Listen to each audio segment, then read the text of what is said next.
I am grateful for you taking time to come and share your story. For those who haven't met us yet, my name is Jared Casey. I am one of the owners of Corner Cove Wellness, you see in the background here. And this is our friend, Elaina Duke. And she has a pretty awesome story that she's generously been willing to come and talk to us about and share a little bit. So Elaina, why don't you share with us kind of who you are and a little bit about what your journey is so far, and then we can go from there. My name is Elaina Duke. I've been married for 25 years. My husband is Blaine, and I have 4 awesome boys. I don't know if I should just jump right into it, or I guess we all have dreams, we all have aspirations, things that we want to do with our lives, and mine's always really to be a mom. Like, that's actually was one thing when I was dating my husband. I was like, it was hard to say that because that's what you want it to be, but people sometimes expect you to be something totally different. But along with being a mom, you want to be able to do all the things that your kids are doing and have those opportunities. And when the kids were little things would come up, but we're always able to be really active with them. I used to take mine too in a trailer and ride my bike around, and just always on an adventure, I guess. That's awesome. When we had our 4th son, I was getting ready to ride Little Red Riding Hood in Logan. And it's a race where you can pick like 20 miles, 40, 60, 80, whatever you want for the day. And if anyone knows what Little Red is, they feed you a ton of food. It's kind of like the women's foodie ride, as much as it is just a ride. So is it biking? Yeah, road biking, yeah. But there's a bunch of food in it. There's a ton of food. Okay. Like they feed you way more than you can ever handle while you should be riding like in a race, you know? So I was training for that, but I would always notice that the friends that I was riding with, even though I would train 3 to 5 days a week, they could always ride faster. And I never knew why. I'm like, how can they get on their bike when they haven't been on their bike for a week? And they still have more energy output. They still can do more than what I can do. And so I went and did the race, and after the race, it was just like, my body just kind of tanked. Just no energy, just not really knowing why. And so it didn't feel normal. It wasn't like a regular bonk. It was something worse. Yeah, it was just like, why do my muscles hurt so bad all the time? And people would say to me, well, why don't you just get back on your bike? Just start riding, it'll get better. But it wasn't like that. And so it was like this stream of looking for doctors. And I mean, I went to Lance Armstrong's doctor, because Lance Armstrong's doctor that was in Salt Lake would readjust your bike. I'm like, maybe it's the position on my bike. Maybe that's what's making me hurt. Who knows, you know? But the journey just got longer and longer and longer. And you start to look around at different people and wonder how people get out of bed. And you wonder how someone can be in so much pain and still move. And you wonder, honestly, when you look at some people, you wonder how the heck they can do all the things that they're doing. And so oftentimes my prayers change, because there's like this point where you're just begging God to just make it better. And that was a lot of years of just begging and going to different doctors, but you come to the point where you realize that it's really not the doctor that's going to heal you.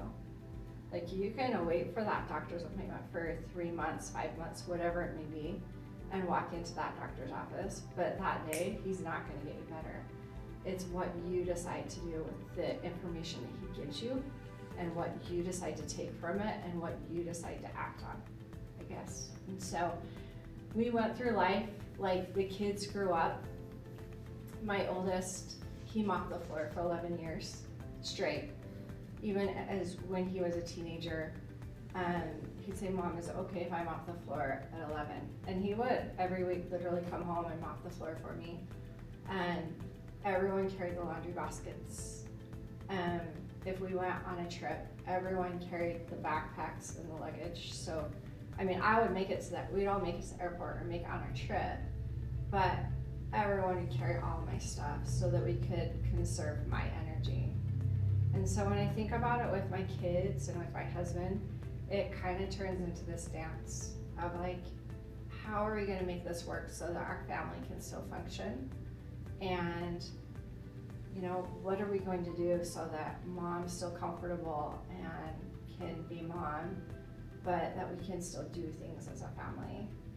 And so your prayers kind of change, and I think it's surprising for a lot of people because your prayers change to like, please just help us to have family dinner.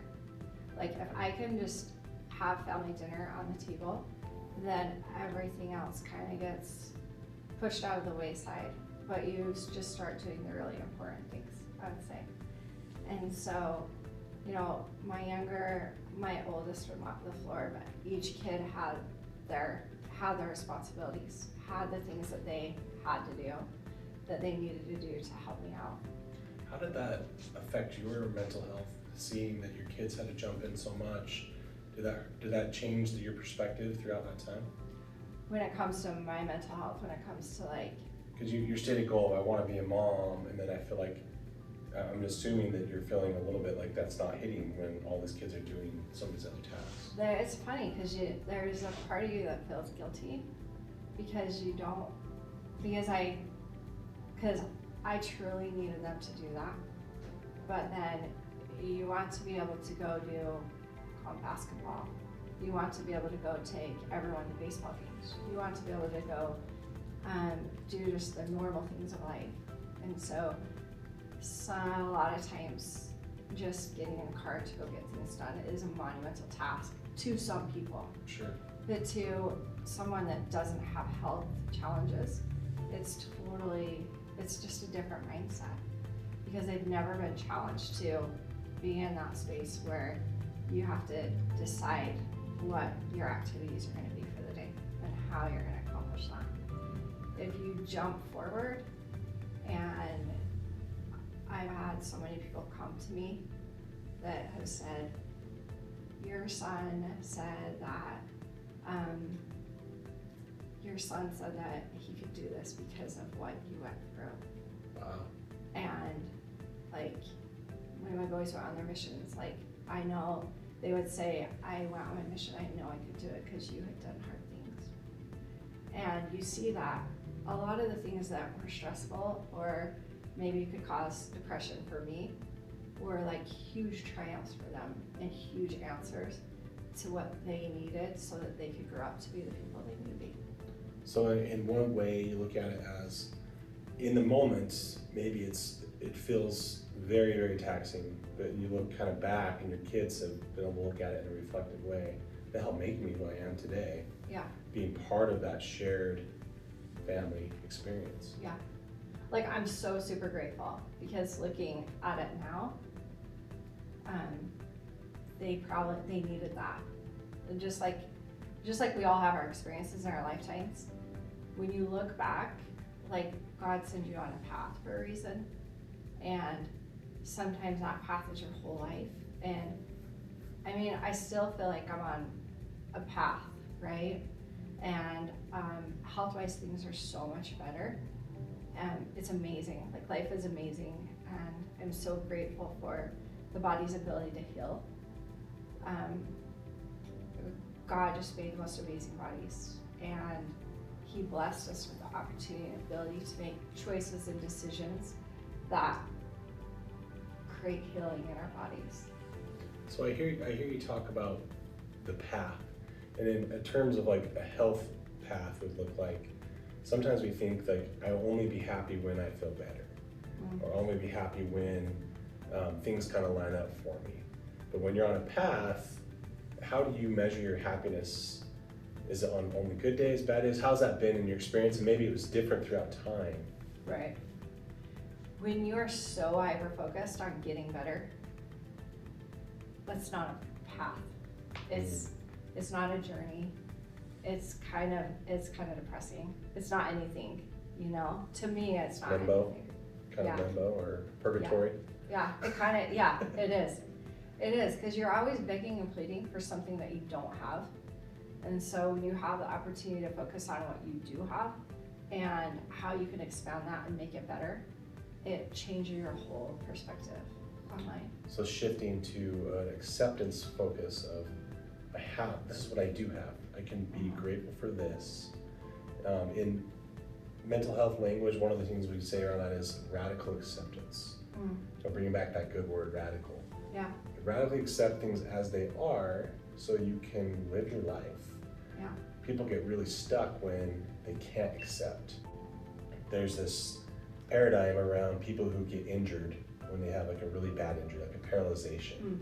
Yeah. And when they're first paralyzed, they tend to be very depressed, very miserable. Yeah. And then there's a phase where they accept their situation and they become happy. Sometimes happier than when they were before. Yeah. Can you relate to any of that? I can, and part of it is like a love-hate relationship, because when you say radical and when you say accepting, radical acceptance, there's a part of me or a part of people that don't feel good that don't want to radically accept it, if that makes sense. Mm-hmm. But when you walk into that space and you retrain your brain to walk into that space and you retrain your brain to look at gratitude and positivity, it changes that, and then you can radically accept what's going on. But by walking in and accepting it and focusing on gratitude and positivity, it actually makes your whole world completely different than it was before. In the most like amazing way. You're opened up to whole new possibilities. And so I was just reading something today that talked about probability versus possibility, and that if we walk around in our lives and we only look at the probability of what our lives is going to become, and we don't focus on the possibilities, then we'll never find happiness. We'll never be able to shift and move. But when you look at possibilities, even if that possibility for the day is like, for example, with the health challenges that I had, you constantly wake up or you constantly walk around and you're like, oh, my back hurts, or oh, I don't feel good today, or just not thinking right, and it's this negative. And when you shift into that different, where it's a possibility, you walk into a space where maybe you wake up in the morning and even though maybe some of those negative things are happening, you wake up and just say, I feel so amazing today. Like, today I'm going to conquer the world. Today, getting out of bed is a huge deal to me. Or today, doing the dishes is a huge deal. It's amazing that I can do that. And so the opportunity to get up and to focus on the positive versus the negative changes your outlook. And I think one way to look at that I've seen it is, it's not necessarily about what's good or bad, it's what's working and not working. And that negative mindset wasn't serving your life anymore. Absolutely. You could dwell on all that you can't do, or you could be accepting and grateful for what you can, and take that mental shift into that space and grow into health. I love that. Yeah, I love that too, because when you focus on the possibilities and when you shift into that different positive health space, I'm trying to think of how to word this. When you move into that, you allow yourself to stay in that place longer. So it's kind of like this, there's this peripheral test where someone who like has lost some of their balance, and they can put like a little vibrating machine that touches somewhere on their body. It can be anywhere, but one of the common ways is like on a tongue. And what it'll do is it pushes against the tongue. So if you fall left, it'll push on your tongue to tell you to go right. So after a few minutes, someone who's very dizzy can walk around a room. And what they found is when they take it off, that person stays not dizzy for almost the equal amount of time they had it on. Really? And then the more they train it, the more, say they do it 10 hours, it'll work for 10 hours. But then they practice it like 15 hours, it'll start working for 20. And 20 will start working for 30, and eventually it'll become permanent. So someone who's got really bad tendonitis and they can no longer walk, they just use that, some peripheral, either a tongue pusher or something else. And I hear you saying, like, the more I practice this, the more it would stay on the positive side of the spectrum. Absolutely. And I feel like that's a choice. That is like a number one choice in our lives, in every aspect of our life. That when you choose and when you shift into that space, it's not something where it's like, well, today I'll be positive and then tomorrow I'll just go back to my negativity.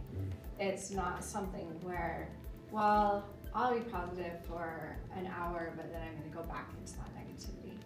And so when we catch ourselves going into that negativity, you need to have ways to pull yourself back out. You need to have your ways to pull yourself back out of, like, oh, I can't do that, or oh, my body hurts, and I just find it so amazing that our bodies were created to either create positive chemicals that move through our body, or for our body to create negative chemicals that move through our body. So for example, if you wake up in the morning, you're like, oh, I feel like crap. And honestly, like, maybe you honestly really do feel like crap. Right, for sure. But you can lie to yourself two ways. And so, like, you can lie to yourself and feed that into your mind and then feed it into your body, or you can throw it into the positive and create positive neurochemicals. And so when you create those positive neurochemicals, you're actually inviting dose into your body. You're inviting dopamine, oxytocin, serotonin, and endorphins. And those new positive, happy neurochemicals move through your brain and actually recreate and restructure your brain. So every time that you're inviting positivity into your life, into your thoughts, into your actions, is actually changing the neurochemistry of your body. That's fantastic. So I think of, when you think of the complexity of the mind, like, every cell is like a little city. It's so complex and so powerful. If you're feeding those cells, you're feeding every part of you good information, good feedback, it's going to respond. Every cell in our body will replace itself within 4 years. So if you've got an old program, then you keep telling it, let's get better, eventually it's going to rebuild completely anew. absolutely. And that goes along with, I mean, you are a stroke victim and they do the same thing, like rehabbing their body, but that same restructuring can happen in your brain. And so mentally is something that can restructure for depression and for anxiety and for different things that are plaguing you mentally, as much as something that happens physically. You go to a physical therapist to rehab your knee. How do you rehab your brain? How do you rehab even for things that are happening physically in your body? A lot of times your emotions and your mental state will actually change what's happening in your body physically. Yeah, one of the things that we look at in mental health is when someone has like a past trauma, often we'll say they're dead from the neck down. It's because they're stuck in their head and they're disconnected from their body. So part of that process is connecting them back to their heart and connecting them to their body. So that might be through actually putting your hand on your heart and talking to an emotion, talking to the body, doing some yoga or walks and breath works. Whatever process someone does to reconnect the body and the brain helps it all flow and heal. Have you experienced something similar? Absolutely, yeah.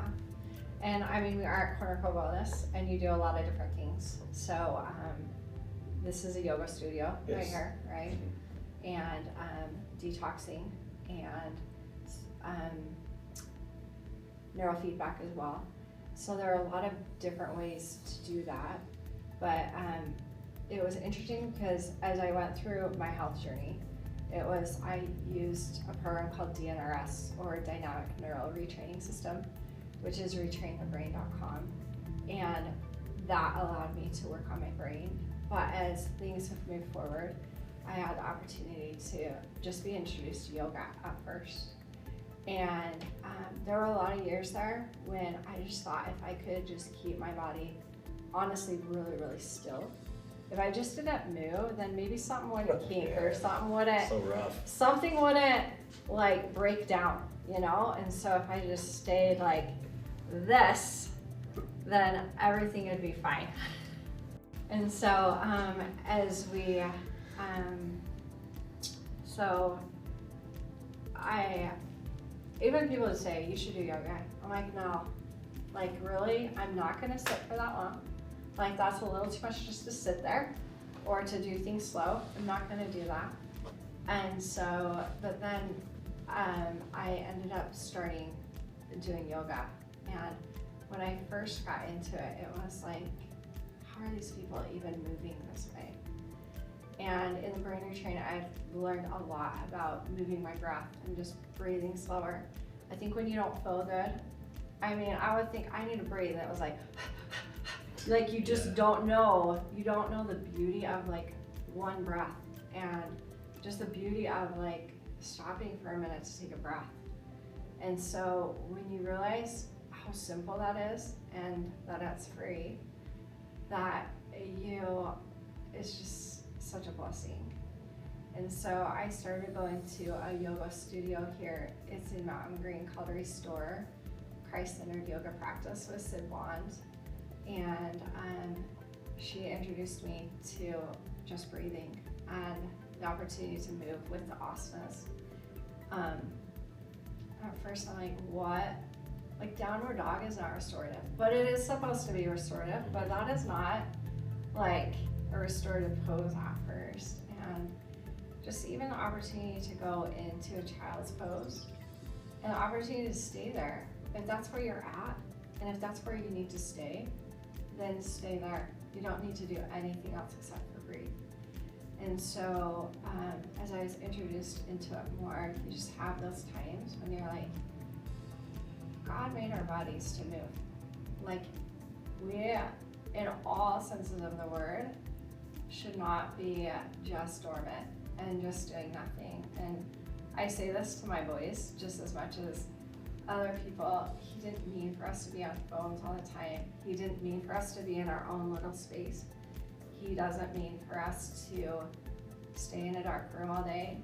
He doesn't mean for us to even be in pain and be in bed all day.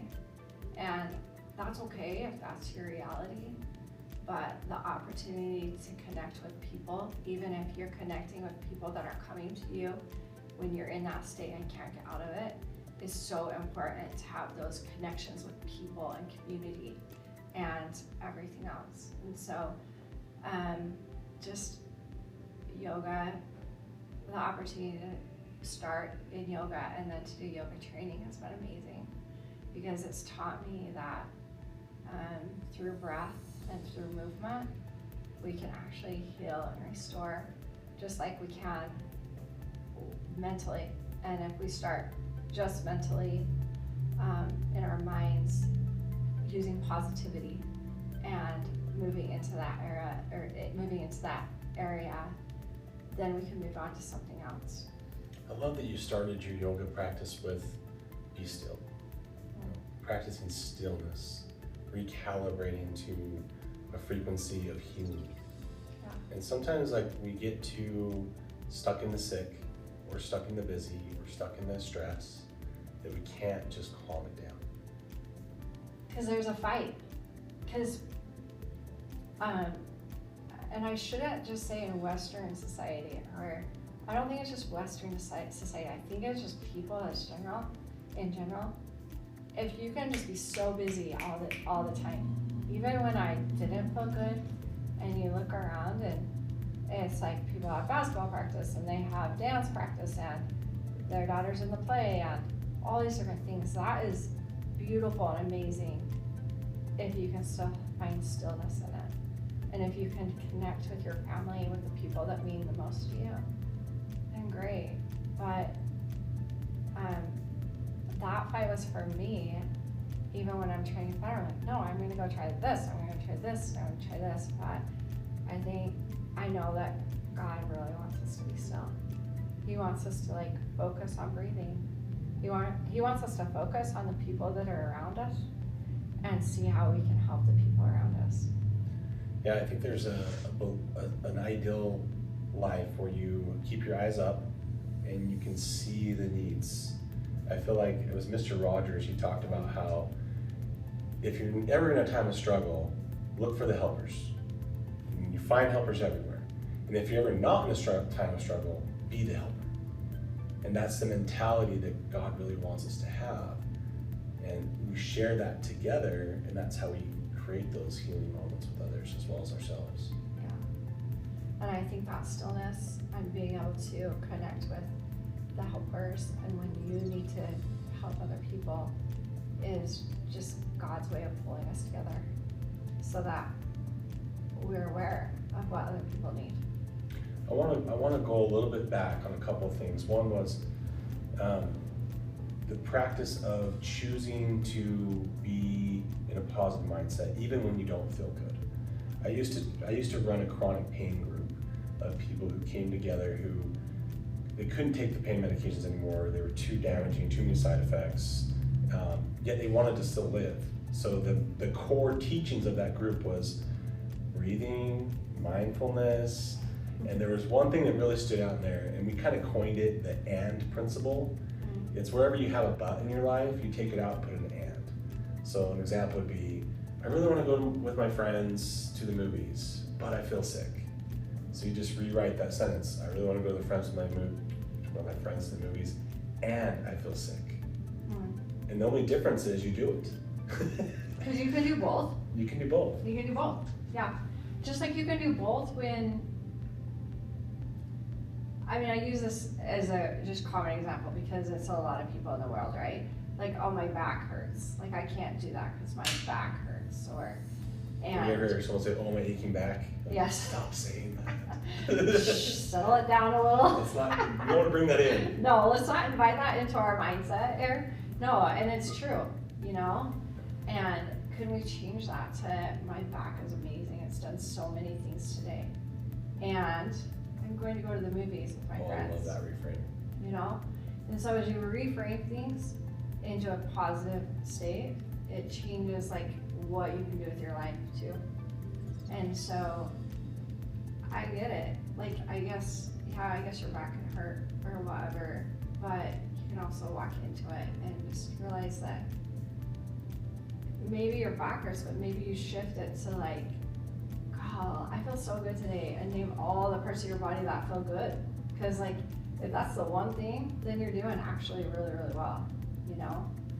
And so, I don't know, there's such power in reframing. And I think for anyone who's listening or watching, to understand the pain, a lot of us understand pain, but your history was you were riding, you were at the peak of fitness, you're healthy, and then all of a sudden you get struck by a lot of pain. And then maybe it came a little slow and just kind of creeped into your life, but it started to take away the life you had built, and you need to make a new life. Do you want to speak to the actual illnesses or disease that kind of hit you, and maybe someone out there who's listening or seeing this, Yeah. what would you tell them if they were just at the beginning, they just kind of hit that, thought they had their life one way and now it's going another? I'm going to speak to that, but it's like this thought just came to me, and I think I want to speak to like the people that are around the person that's in pain. Okay. Because I like looking back on it, especially now, you realize that the people that are closest to you, like they're in a lot of pain too, seeing you in pain. And that's actually such a sad thing, that they're doing their best to help you, but they're doing their best to help you, but they might feel as helpless as you do at times. And I don't know if there's a way to fix that, but I don't know. I just thought Or should you fix it? Because I think that's part of that process. If we think of it as almost like grief, yeah, if the people in your life are all of a sudden thrown into this with you, and it's this mess, and they're kind of grieving that life that could have been, and then they don't know. I mean, it's like you go to a funeral and you don't know what to say to someone. Like, yeah, you just want to be present with them ultimately and share. I don't know if you fix that or if you just let it be as part of the process. Mm-hmm. And then along the journey, you grow together. Yeah, which is a beautiful thing to see. But I do see like some parents are like, oh no, like let's say a tragedy happened and something pretty hard, I mean everything's hard, but something extremely hard for a family. You want to rush all the kids into counseling and get therapy and prevent all the damage control, whatever it is. I'm not so sure that that's the answer, or if it's more a community and it's more of love and let's learn together. I'm sure there's places for everything, but right. there's different levels of resilience. Yeah, for sure. So yes, I'll speak to what was kind of going on. If I just explained it, and if this is like say the no diagnosis. For me, it was like someone hit my funny bone, like through my whole body, just all the time. Okay. Just this like nerve pain and muscle pain that wouldn't go away. And so there were days when, I could walk 15 minutes a day.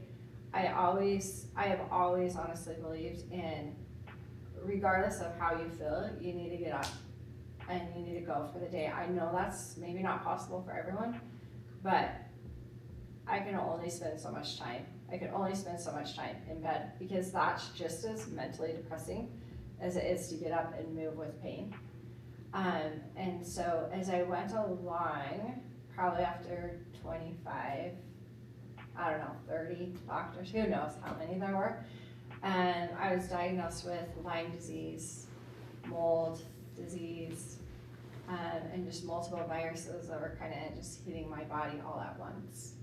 I feel like when you're in a mental state, when things get worse and worse and worse, that it allows physically for just more for your immune system to break down and for more things to just be laid on the table. Like, well, if you're gonna be here, then let's just add a couple more. For sure. And so if I could fight it mentally, or if I could overcome this mentally, then it can change physically how I'm feeling. So as I went further into my journey, the DNRS, the Dynamic Neural Retraining System, teaches that it's actually your limbic system in your brain that's shutting down. Your limbic system, we call it limby at my house, is in your frontal lobe, and it's where you control all of your thoughts and your emotions. And so as they call it a limbic system disorder, as you change the neurochemicals in your brain, then it restructures and you can change viruses and sicknesses and Lyme and mold that's coming in and retrain your brain to accept that and to settle things down. I think when we talked previously, we talked kind of about how there's almost like a cleansing when you're in the positive state, a spiritual cleansing. And like if you look at like pH levels and a toxic level, so if something's too acidic, mold grows, bacteria grows, fungus grows, all these things grow in an acidic environment. And the body can be very acidic, but if you have a pH level that's, in the healthy range, stuff can't grow. Yeah. So it feels like you've got a really good spiritual pH going in your brain and all through your whole body when you keep retuning to positive energy and positive messages. Absolutely. And when we talk about that, and I've said this before, it's just not something you do one time. It's something that you work out over and over and over. That the more that you reframe and change the structure in your brain and reframe your thoughts, the more open and free you are to enjoy life and to find joy in all the different places. You said earlier too that you have to catch yourself and be aware of like when that's coming in. And I know for me and some of my clients I've worked with, it's like, well, do you have a different body response? Is your neck tight? Or you breathe in shallow? Were you aware of some of your kind of trigger points to help you catch yourself? Okay, can you explain that just a So little like an example would be when I'm really tired, my thoughts get negative. Gotcha. So are you aware that I'm getting really tired, and tell yourself an anchor word that we call it, like, hey, when I'm tired, I need to pay attention to my thoughts more. When I'm not tired, I don't really need to pay attention that much because my thoughts are mostly positive. Yes. Or if I'm really hungry, I start to think negative or getting grouchy. Right. And so when I think about that, I definitely feel like, well, for mine, it would be like if I catch myself just being fearful of something, that I would refocus. And the ways that I would actually refocus is to like look out at the mountain, or to stop that negative thought and go do something positive. Stop that negative thought and move into I am healthier and strong, or I am a creator of kind spaces. And I say that not only I say that so that I can create that for the people around me, but I say that for me as well. Like, I am a creator of kind spaces, and where I live, like my body, like I can create kind spaces for myself too. And so when I would have negative things come in, I would turn on happy music. I have my happy playlist. It's like a little bit of a good or old, I don't know if it's my kid's favorite, but it has everything on that playlist is happy. And so how are we as people moving into those positive spaces consciously, making that choice to move into that happy place? So in some terms, we might call that a thought stop opposite action. So you hear the thought you don't like, you stop it, and you're like, all right, I'm gonna go do something positive or something in a positive space. Taking action. So bringing it into action brings the mind back into a good space. And you also made me think of this lady named Lois Hayes. I'm not sure if you're familiar with her, but she was really big on self-affirmation and mantras. And she would use a lot of tapping. So she, like, this part of my body's sore, I'm gonna love it and talk to it, and we're gonna be friends. And she wrote a lot of literature, and she came up with one baseline thought. All of our mental health elements come down to fear. And when you say fear is what kept popping for you, if you look underneath the hood of almost every single element, fear is lurking. So when you flip fear over and put heavy doses of faith, love, good affirmations, it can't live in a room. So flipping the light switch on, it has to leave. Can you speak to that in your experience? Yeah, when you say fear, and when you say popping it or moving over to these positive spaces, I think when I think about that, it comes to like yoga and mind, body, spirit. And so when you connect your mind and your body and your spirit, and you recognize that there's these positive spaces that you can be in, you don't want to go back to that fear. And fear will stop you from doing everything. Fear will stop you from even getting out of bed. And I think, especially in our society right now, when people are so alone and people are on their phones more than they're out with people, that fear is holding them there. And it's not allowing them to go out and do what they were really actually meant to do in their lives.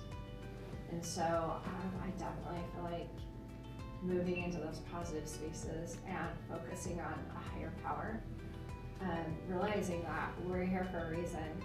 And for me, if that reason was that I was going to be in this space where I didn't feel good for all these years, what can I do now that will help other people? What could I do now that will create positive spaces and invite people to come into that positive space instead of staying in that place of fear? What I see when you say that is that you're creating like this expansion of, come, this is safe, this is healthy, this is kind. You don't have to stay in the dark. You don't. Inviting people out of the dark and into the light. And one of the biggest things we found with helping people come out of drugs and alcohol and other addictions is it's not so much that they need to stop doing drugs or alcohol. That's not good for them, but they need to be connected to good people, good things, good situations. So the opposite of addiction is more of a connection. So if you're in someone's sphere of influence, if you can provide that space, like it's safe here, it's comfortable, it's healthy, you can really do a lot of good for them and help them model that in their own life. I love that. Because when you do think about that, people need other people. And without other people, you stay here in the fear.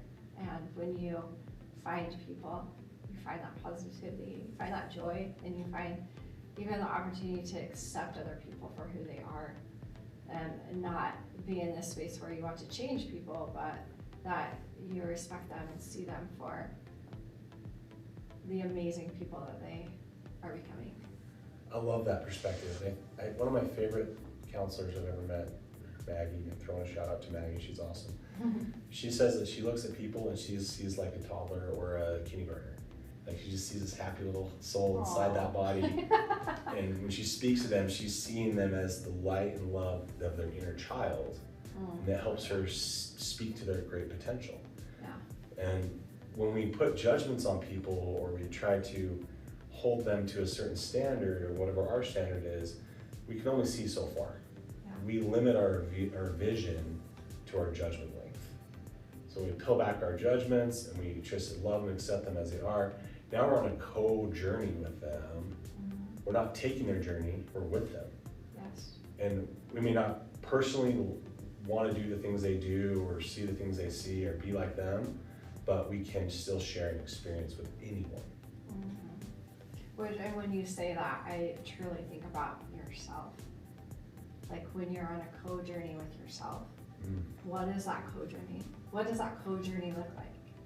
Are you that person that is judging yourself and putting all these harsh judgments on yourself? Are you creating fear within your own self? Or are you unpeeling the layers and co-journeying?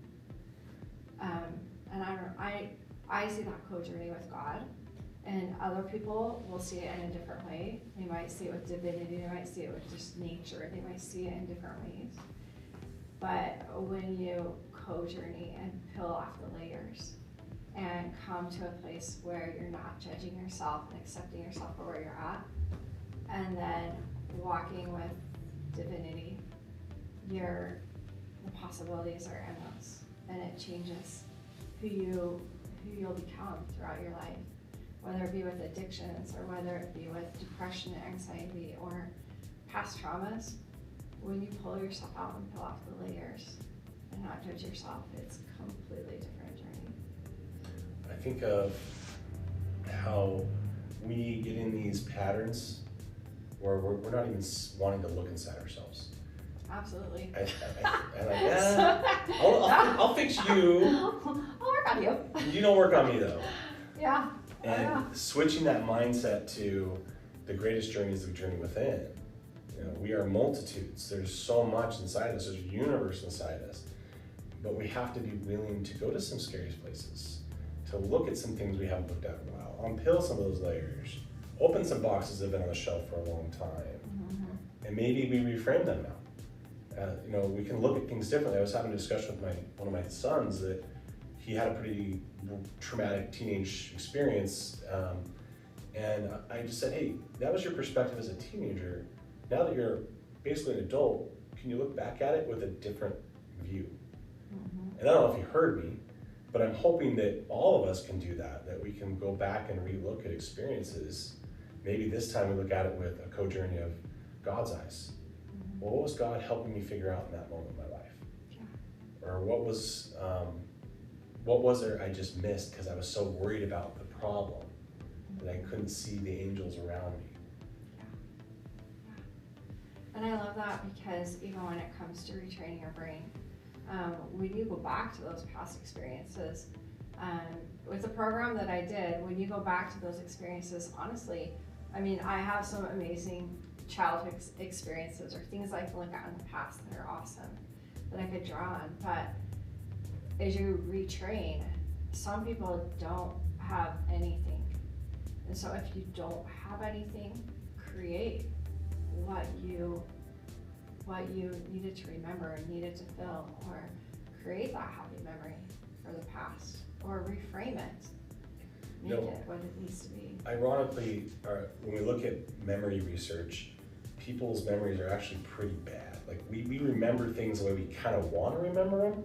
Yeah. But if you ask 5 people who were all at the same event 5 years ago, you're gonna get 5 totally different stories. Yeah.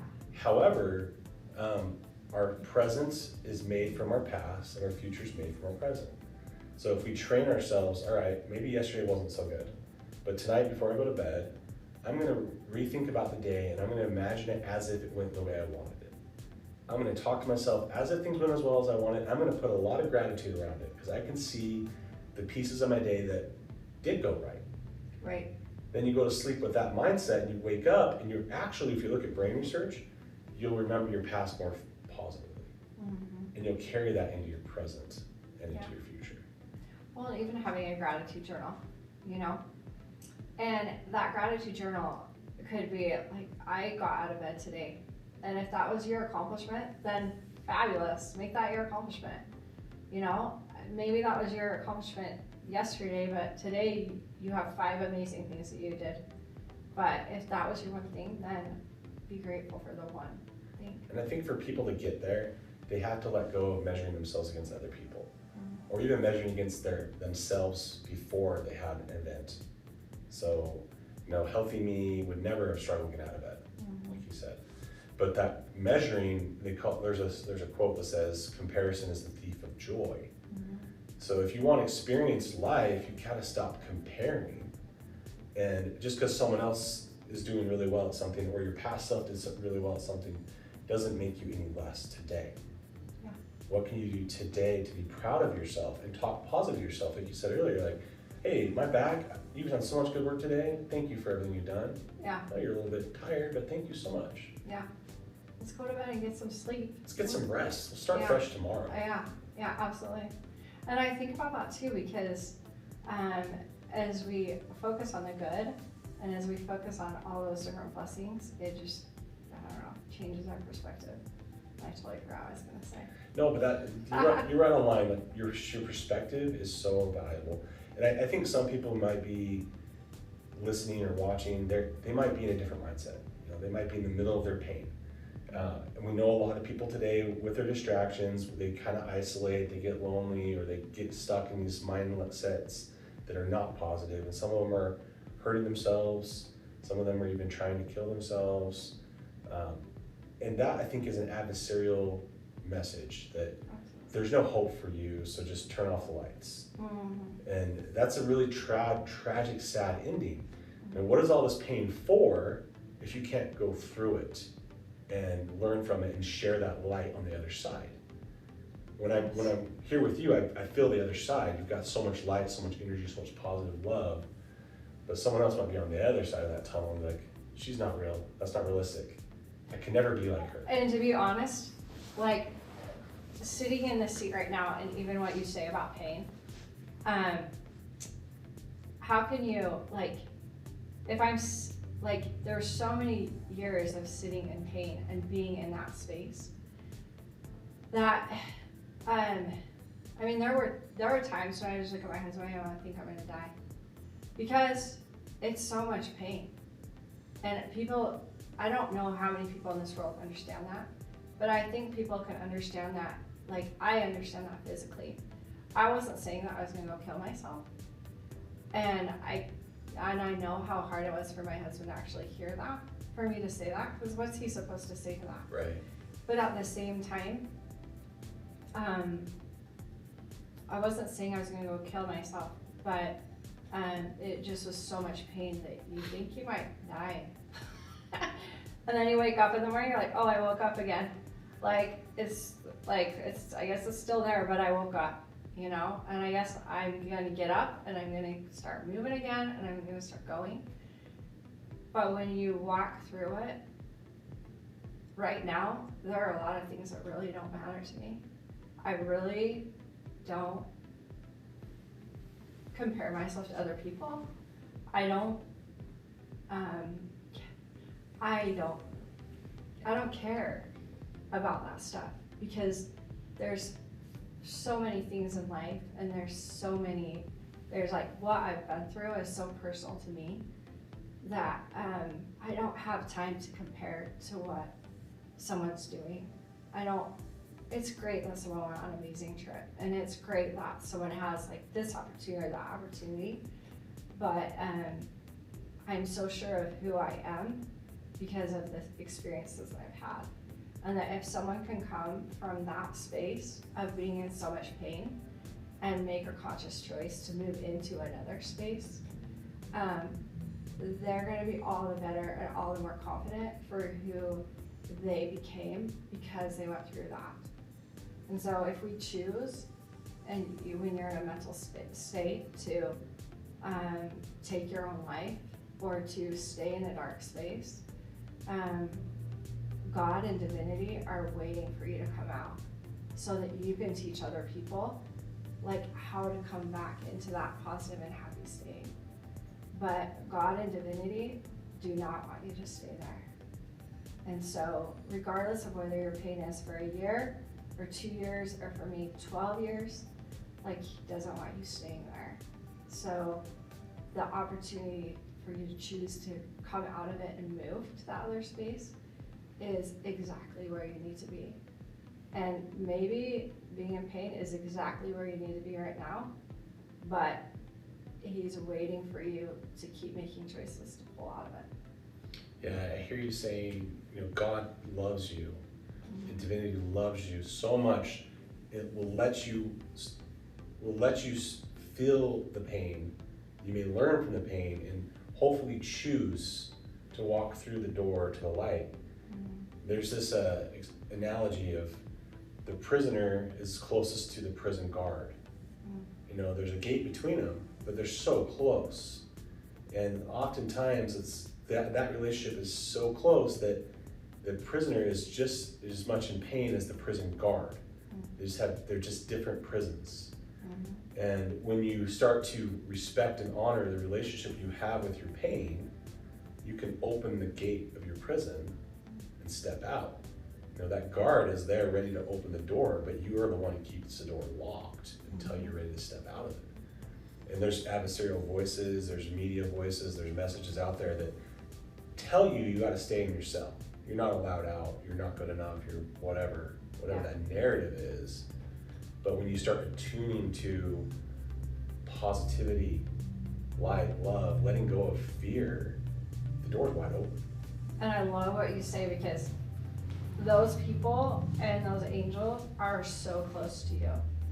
And you'll always have little glimpses, actually for me, like a lot of big glimpses into that. But they are so close. You don't know like how close you are to that one breath. I mean, I go back to breathing just because it's something God gave us that's free. We can do it anytime, anywhere, and no one even needs to see that we're doing it. And just the opportunity to slow your breath down and to say, I'm worth it, I'm loved, and to walk into a happier space, a more positive space is right there. But there are just your angels, there's your family and the people that love you here on earth, but I know there's heavenly angels that are watching over you, people that have passed before that are watching over you and want you to move back to the light. And I feel like, 2 points. I think one is, if we're willing to recognize those angels in our life, and maybe we even throw them a prayer. Hey, can you help me? Yeah. I feel like sometimes those angels are waiting, and they're even, this is my personal view, they're told to wait until we ask, because it's our choice. But as soon as we ask, they have a lot more power in our life. So God, let my angels help me, please. Yeah. And then they're grateful because then they get to step in. That's one perspective. The other perspective is when someone is in so much pain, their family is right there with them. We are the prison guards of the prison. I know in my personal life, when something really tragic happened to my son, I was in prison with him. I was tormented and feeling so much hurt and pain, just waiting for him to step out. Yeah. Let's live life again. Yeah. Let's in this negative, dark place and come out. Yeah. But there was a wall between us. And sometimes there is. And it takes different people around you, but it also means that you need to talk to those people, because there are so many people waiting to help, but oftentimes when people are in a negative space. And I mean, I keep referring back to it, like this is physical pain, this is viruses, this is like a real diagnosis that can be turned around because of your conscious choices.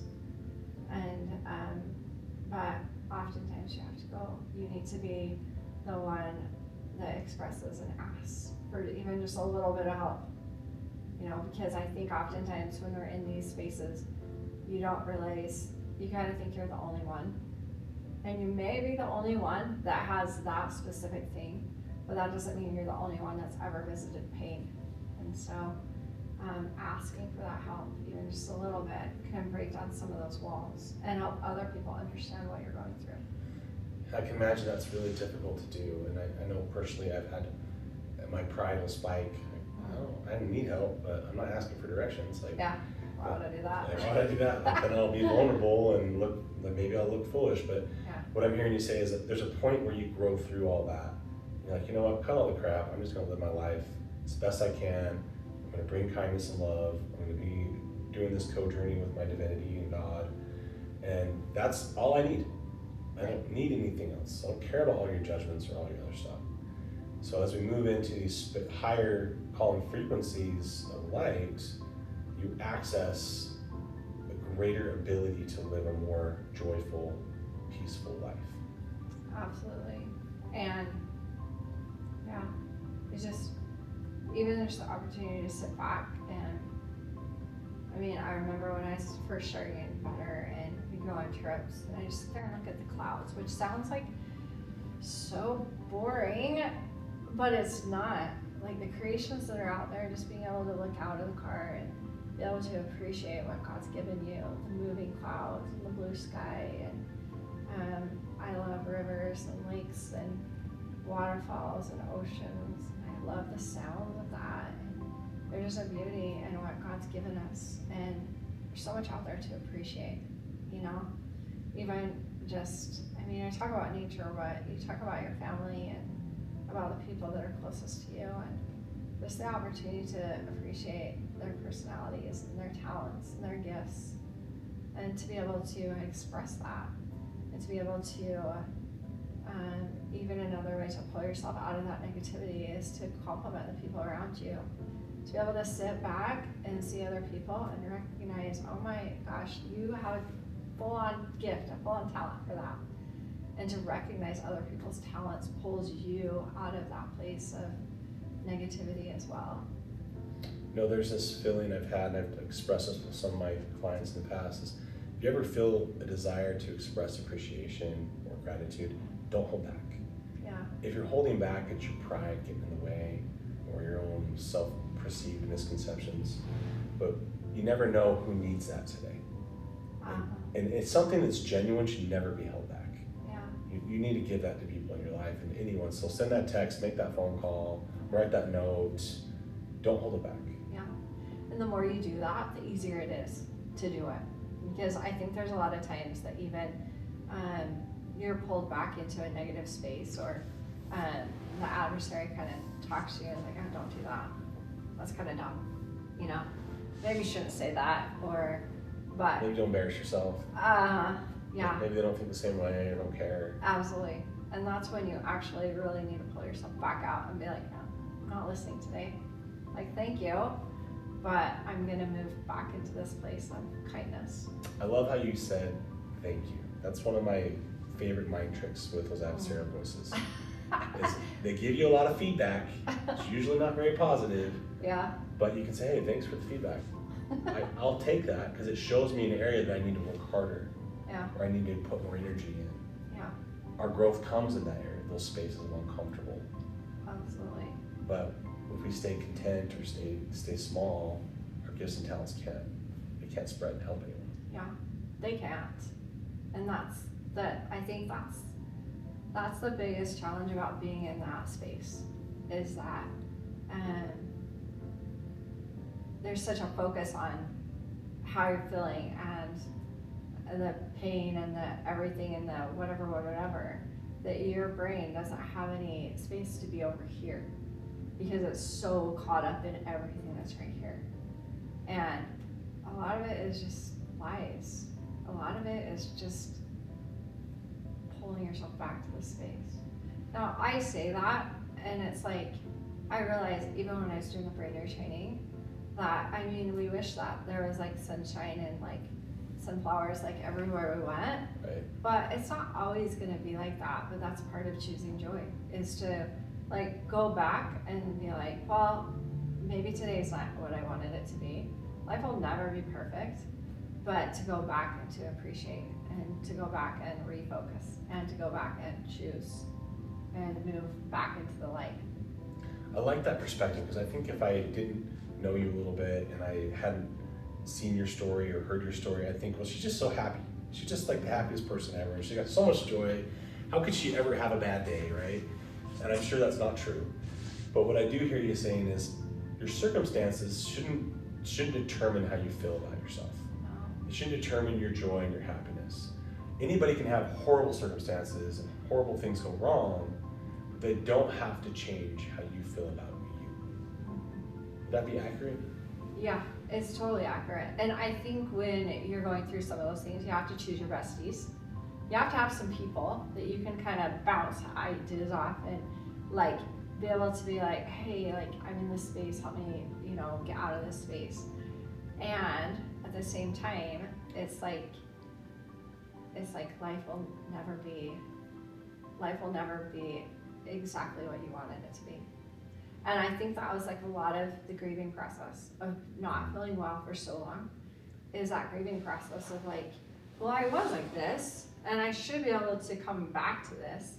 And I mean, I have heard people say this for so many years. I was like, oh my gosh, whatever. When they say I was like this, and you want to go back to what you were like then, you know? And if I were to go back to there, it would be like, I want to be able to get up every day. I want to be able to get up at 5:30. I want to be able to work out. I want to be able to take care of my kids and take them to the park. And I want to be able to go on trips with them and go on lots of hikes and like be a completely active family. But as we went through that process, it wasn't what I wanted. But now, seeing where we've come and seeing like the growth and development of my boys and the things that they're doing right now, they are amazing. They're amazing then, and they're amazing now.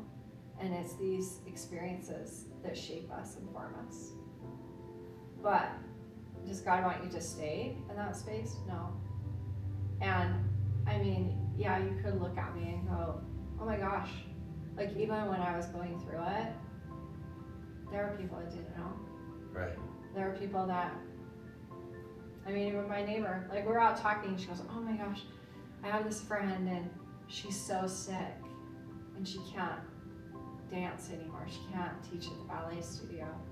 And I just started crying, and that's me. Now I can't move. Yeah.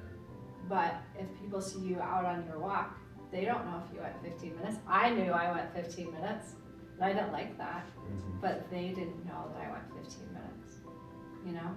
That kind of goes back to that sharing your experience with your people, your community, and allowing others to partake in that. I think there's a tendency that we want to do our journey alone or do our struggle alone, and I'll show up when everything's good.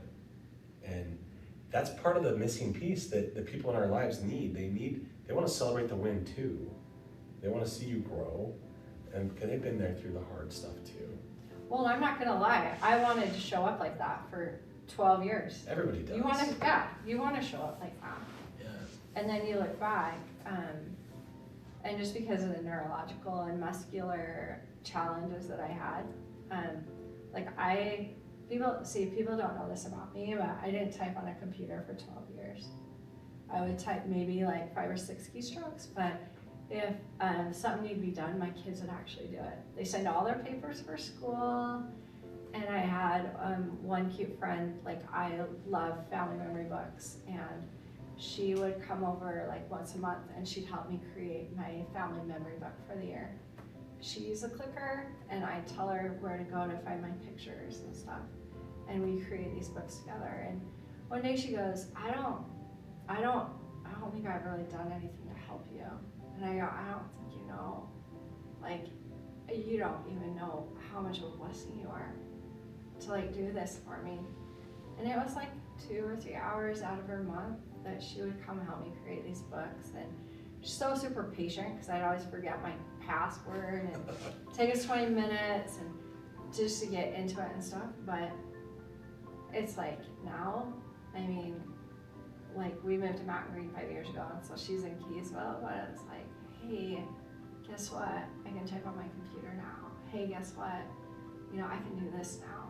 And so when you share in that journey, she can share in that journey because she walked it with me. And she knew, like, she'd be like, what can I do for you? And I'd be, just pray for me. She's like, Elaina, I've been doing that for you. And it was like a good reminder that there are people that are praying for you and you don't know that they're praying for you, you know? Yeah. And then, I mean, I don't know, you just look at those people and they were able to walk the journey. And so if you can invite people into the journey, it's a little bit more pleasant. And I think it does take some of that crushing of pride and letting go of that.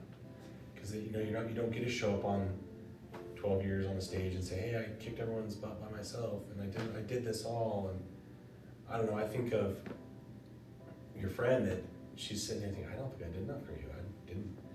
That's not the measuring stick you're looking at. Yeah. You know, maybe she's measuring in inches and you're measuring in millimeters. Yeah. And those millimeters mean a lot more to you than her inches. And that creates a space of extreme love and gratitude for you. And by you just telling her, no, you've done so much for me, now she can recognize we're measuring a different system here. We gotta go on the same page. And when you pull it back, when you even pull it back really to the people that are around you every single day, and for the little things that they do, you know, it's like the hugs that your husband gives you, and it's like one of my sons, he just massages back. He just is like the master massager, and he still is, but he would just do that all the time. And then I have another one that's like, he'll have it done before you even ask him, you know? And I mean, at the time, it's just interesting to see how your family grows up and your people, because I started feeling yucky when my oldest was 12 and my youngest was like a baby. And how does that affect the 3 that grew up with healthy mom, and then they go to this other space, and you hope that it doesn't negatively affect them, but there's like a lot of feelings of like, what is this doing to them, you know? But they learn the dance. Your family, the people that are closest to you, learn the dance in the most intricate and beautiful way. And even if you still don't feel good, to acknowledge like the good things that they do for you. I mean, like, I would beg my little baby, I'm like, let's take a nap. Like, it's nap time. And he's like, no, it's my time, baby. I'm like, oh, it's too late, you're telling me, let's go to sleep. But it was like, you know, even like those little things of like the baby that makes you laugh, and he still makes me laugh when he's 15, and I have my son that could just get things done, and with the one that's so perceptive and would just scratch my back, and it took me years to realize maybe I should scratch his back, but he never asked for a long time. And you know, your husband that's working, or the person that you love that's trying to keep everything else together, there's such an intricate dance that goes on, and that's what people outside don't see, you know? They don't see that. I think it's really hard for people on the outside to see it, unless they're really close, and you have to let them be really close. I do think though, as you talk about, you don't know, you hope it doesn't create undue trauma or damage for kids. Right. But what I hear is a lot of character being built. Yeah. And sometimes the age, I'll tell you this, I feel like sometimes kids are wise beyond their years, and their emotional age is far greater than their physical age. Yeah. And your kids were brought into your life for a reason, and you were brought into their life for a reason, and you all kind of came together to make that dance work. And you're teaching them something, and they're teaching you something, and you come kind of back around to make a beautiful song with that dance. Yeah. And when I heard you say, it took me years to realize that maybe I should scratch his back. Like, that's so touching and so tender that you did come to that realization, but your mind and your body were somewhere else struggling. That when you did come to it, it was another deep expression of love that you got to experience. Thank you. Yeah. It's like people do things that we don't even recognize or realize that are just true gifts that they're giving you. And people closest to you give you those gifts all the time. And I mean, I think we could all be a little more wise to recognize those small gifts that happen every day. Absolutely, and I'll share this. I think we should probably get close to wrapping up, but I have a son that's very good at touch. Like, he likes to hug and he likes to come sit with us, and you know, he's getting older, and his little brother's not really very good at touch. Yeah. And he's like, well, why is he always like sitting by you? And like, he kind of like doesn't get it. It's like there's just this different language being spoken. But that other son really responds well to being noticed. So if he did something good, and like, hey, good job, that was awesome, he kind of lights up.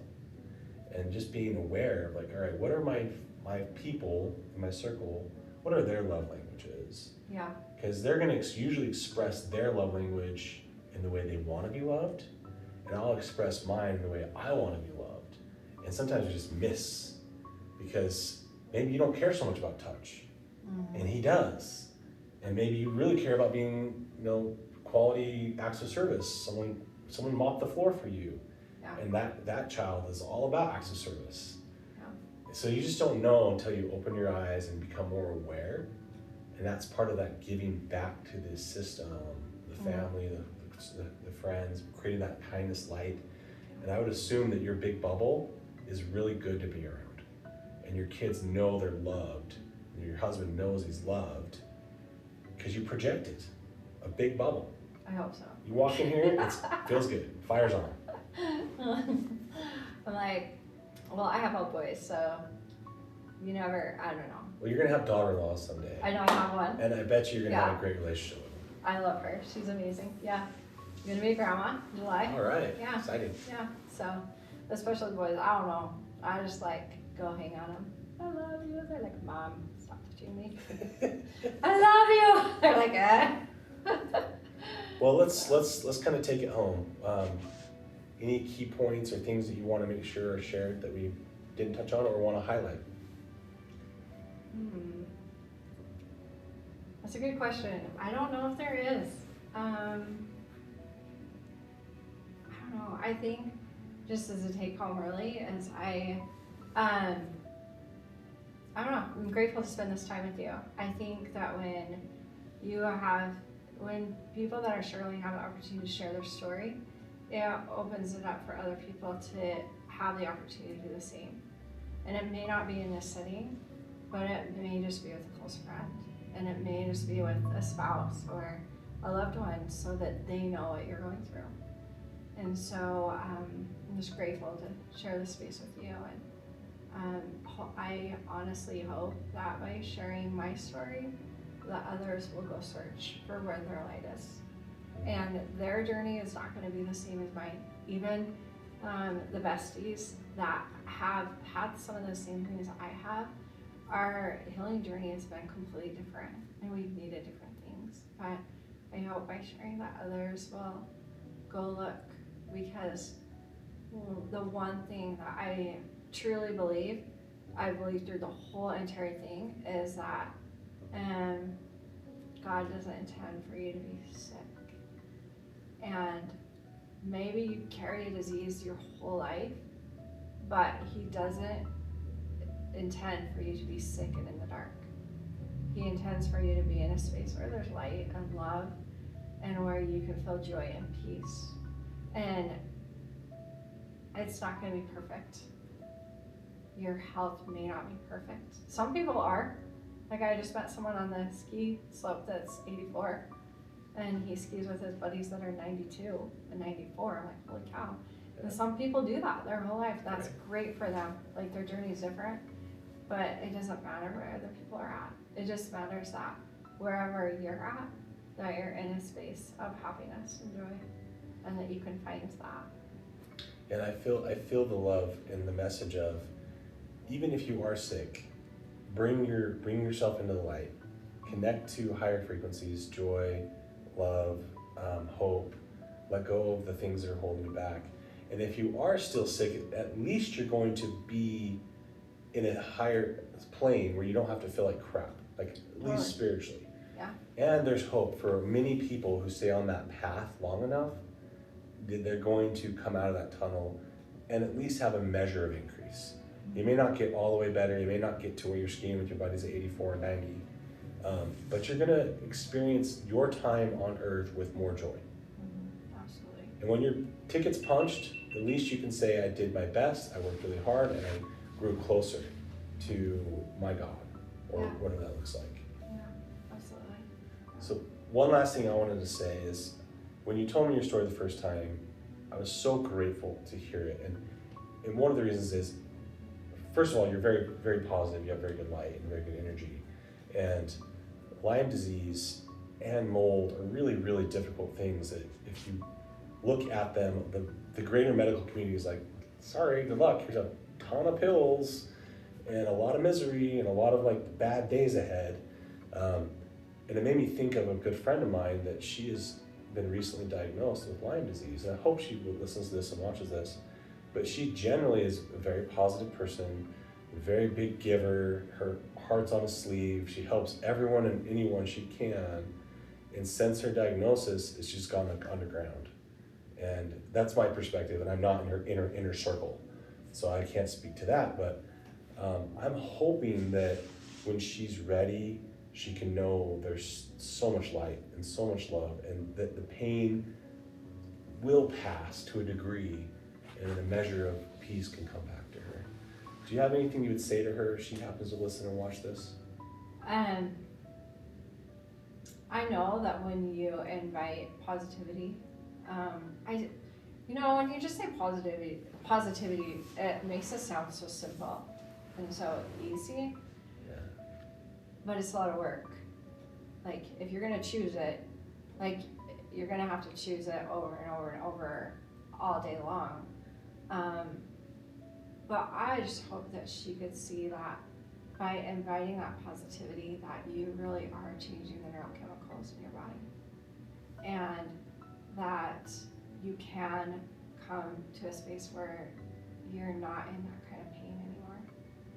And if this makes it any more real, and I know I told you this before when we spoke the first time, I was on 50 pills a day.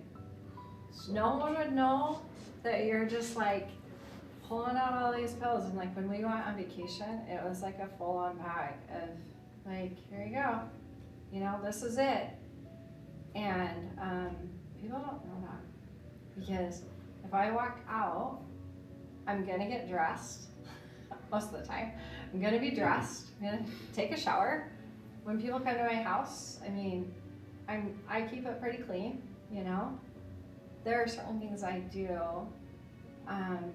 that I like. Like I believe that if you get up and you get dressed for the day, that you're gonna feel better than if you stay in your jammies all day. You go out for a 10-minute walk, fabulous. You accomplish something. But I would just hope that people kind of see that regardless of where you're at, that you can change certain things and come to a place where you can get off a lot of those things. And I don't know, I was on an antidepressant, and when I went on it, I didn't want to be on it, but the doctor said that it would up my serotonin levels. So I was like, okay, I'll try it. And I went on it, and the first night I was like, I'm never going off of this. But when I went off of it, like my mind cleared. And I'm not saying that if you're on an antidepressant, you should just all of a sudden go off of it. Of course. Nor if you're on a nerve medicine that's taming down your nerve sensitivities, that you should go off of it. It's not a good idea. But if you can taper off of that and you're in a space where you know that you're feeling better and that you've coordinated this with your doctor and you know, then there's so much you can do with the neurochemicals in your brain and how you think and how you act and the things that you do. If you invite so much stress into your life, even if that stress is like everyone asking you to do things. I mean, there was a point when I would only volunteer in my kids' schools, just in their classrooms. And the new PTA president comes up to me and says, will you be on my board? Like, I want you to do this, this, this, and this. And I just looked at her and I go, no. Yeah. And she was like so surprised that I said no. And I'm like, I don't need that. I don't want to do that. Nor do I have the energy for that right now. But I have the energy and space to take care of my kids. And I have the energy and space to cook dinner every night. And to create that space for my family where we can connect and we can grow together. And I'm grateful that there's more. And I think we always need to be looking for more. We need to expect that we can grow and become and change and be what Heavenly Father wants us to be. You know, one of the things that I want to recognize is sometimes when I tell people let's grow, let's do more, they're like, I already feel so overwhelmed. Just like add more stuff. I don't want more stuff. But what I really hear you saying is, when you include your higher power, God, divinity, more is not created by you. It's created by your outside source. It gives you infinite space to grow into. Exactly. And you can grow as much or as little as you desire. So it's not more busy work. No. If you were doing it alone, yeah, that's more busy work. But when you co-create with God, you're not doing it alone, and you have so much more capacity. I'll share this one thing, and I'll end on my part. But when my son, who was struggling really deeply, it felt like my heart was getting stuffed back into a smaller box that it could fit in. Like he was like, jam it in there, and it was breaking going through that. But when I turned it over to Heavenly Father, the box expanded again. So during that dark time, it was like so compressing, and now it's opened back up. So I honor you in seeking to grow and bring that more into your life and allowing for creation to happen for you. Thank you. Yeah, I appreciate that. It's something that you learn as you go along. And when you learn it and as you go along, that God wants you to be in a happy space, and He wants you to enjoy the opportunity to co-create and the opportunity to make more with less is actually an amazing thing. When you push everything else away, there are a lot of things that really matter in life, and there is a whole lot of things that don't matter in life. And so when you can come back to the things that really matter and focus on those things, God can help you be who He wants you to be. In whatever capacity, in whatever religion, whatever country you're in, there's something that He wants you to become. Beautiful. Thank you so much for sharing. Thank you.